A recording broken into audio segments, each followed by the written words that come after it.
நம்ம மீன் கடையில 2 வருஷமா இருந்த ஒரு மீன் வந்து இறந்துருச்சுங்க. எல்லாருக்கும் பிடிச்ச மீனும் கூட. அதுக்கு பேர் கூட வச்சிருந்தோம் கைப்புள்ள அப்படின்னு சொல்லிட்டு.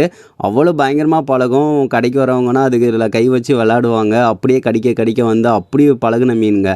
ஸோ எனக்கே ரொம்ப கஷ்டமா இருந்துச்சு. அது எப்படி இறந்துச்சு அப்படின்னா, தாவி குதிச்சிருச்சு வெளிய. வெளிய தாவி குதிச்சது கீழ ஒட்டுன கண்ணாடி இருந்ததில விழுந்துருச்சு. பார்த்தீங்கன்னா தெரியும் எப்படி அடிபட்டுருச்சு அப்படின்னு சொல்லிட்டு.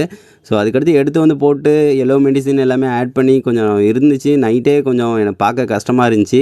ஆனா காலையில பார்க்குறப்ப இறந்து போயிருச்சுங்க. ஸோ ரொம்ப இதா இருந்துச்சு. எனக்கே கஷ்டமா இருந்துச்சுங்க. அதுக்கு வந்து தனியா இருக்கு அப்படின்னு சொல்லிட்டு ஊடால மீன் தான் வந்து போட்டிருந்தோம். ஆனா அந்த மீனுமே இருக்க விடல அது. ஸோ அதையுமே வெரட்டி வெரட்டி விட்டுக்கிட்டு இருந்துச்சு. ஸோ அதனால அதையுமே எடுத்துட்டோம். இது வந்து எல்லாத்து கூடயும் அவ்வளோ நல்லா பழகுங்க. கை வைக்கிறப்போ அப்படி வந்து கடிக்க கடிக்க வரும். அப்படி இருக்கும். கடைக்கு மீன் வாங்க வரவங்க எல்லாமே இது கூட பழகுவாங்க. ஸோ இது வந்து ஃப்ளோரானான்னு கேட்பாங்க. ஃப்ளோரானா இல்ல இது ஆத்து மீன் தான் சொன்னா நம்ப மாட்டாங்க அந்த அளவுக்கு. ஸோ அப்படி இருந்த மீன்ங்க. ஸோ ரொம்ப கஷ்டமா இருந்துச்சு. வீட்டுக்கு எடுத்துட்டு வந்துட்டு அப்படியே க்ரோ பேக்ல வந்து ஒரு செடி வளர்த்துருந்தோம். அதில வந்து அப்படியே தோண்டி அப்படியே வந்து புதைச்சு வந்து விட்டுட்டேங்க. நீங்களும் இந்த மாரி வளர்த்து மீன்கள்லாம் இறந்துருந்துச்சுன்னா எவ்வளோ கஷ்டமா இருக்கும்னு உங்களுக்கு தெரியும்ல. ஸோ ரொம்ப வருஷம் ரொம்ப பழகுன மீனு. அதுக்கடுத்து பூனா கொஞ்சம் புடுங்கி அது நல்லபடியா இரு அப்படின்னு சொல்லிட்டு வச்சுட்டு அப்படியே வந்துட்டேங்க.